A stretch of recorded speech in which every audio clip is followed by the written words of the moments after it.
What was the first time you realized your parents didn't really know you? I was 16 when my dad moved out. Mom said it was because they'd grown apart, but I knew it was because of his girlfriend. He rented an apartment 20 minutes away and promised we'd still see each other regularly. That first month, I visited every weekend. By month 3, I was lucky to get a text back. For years, I'd been the one maintaining our relationship. I joined softball because he played in college. I watched action movies I hated because he loved them. I memorized football stats so we'd have something to talk about. None of it worked. He remained distant, checking his phone while I talked about school, canceling plans last minute for work emergencies that seemed to happen only on my weekends. When his 45th birthday approached last spring, I decided to make one final effort. My therapist had suggested I stop chasing his approval, but I couldn't let go without trying everything. I spent 3 months making him a scrapbook filled with memories from my childhood. I dug through old boxes in the attic, finding ticket stubs from the 2 baseball games we attended, photos from camping trips, and the Father's Day cards I'd made in elementary school. I found a picture from when I was 7 where we were building a birdhouse together. He looked happy in that photo, engaged, present. I added a recent picture of me at my school science fair where I'd won first place. He hadn't attended, claiming he had meetings, but I thought maybe seeing what he'd missed would make him realize how much I'd grown up. Each page took hours. I wrote captions detailing the memories, added decorative borders, and used special acid-free paper so it would last. My mom saw me working on it one night and warned me not to get my hopes up. I ignored her. This time would be different. The day of his birthday party arrived. He'd rented out a room at his favorite steakhouse and invited about 20 people,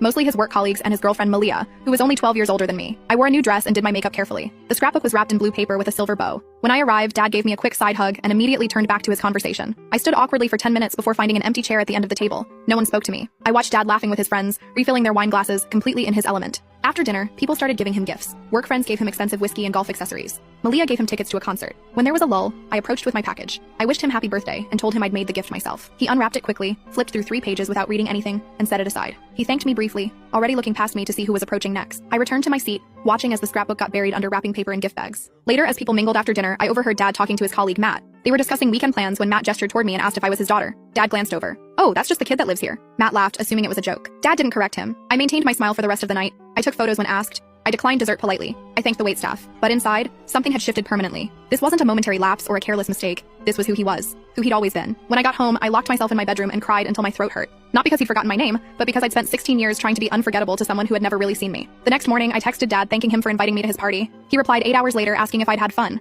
I didn't answer. Instead, I deleted all the photos of him from my phone. I cleared my schedule of activities I'd only done to please him. I stopped checking my phone constantly for texts that never came. 3 weeks passed before he noticed something had changed. He called on a Tuesday night, asking why I hadn't been coming over on weekends. I told him I'd been busy. When he asked with what, I simply mentioned school, friends, and my own life. He asked if I was mad about something, irritation evident in his voice. I told him I wasn't mad, just that I'd finally realized something important. When he asked what that was, I didn't hold back. That I'm not just the kid that lives here. I'm Ariella. And if you don't know that by now, you never will. I hung up before he could respond. He didn't call back. 6 months have passed. Sometimes Dad texts, asking if I want to get lunch or come over for a weekend. Last week, I found the scrapbook in my closet. He'd left it at Mom's house, claiming he didn't have space for it. I opened it to the last page, where I'd written a letter telling him how much I hoped our relationship would improve. Reading those words felt like hearing from a stranger, a hopeful girl who still believed she could earn her father's attention if she just tried hard enough. I closed the book and put it back in the closet. That girl is gone now.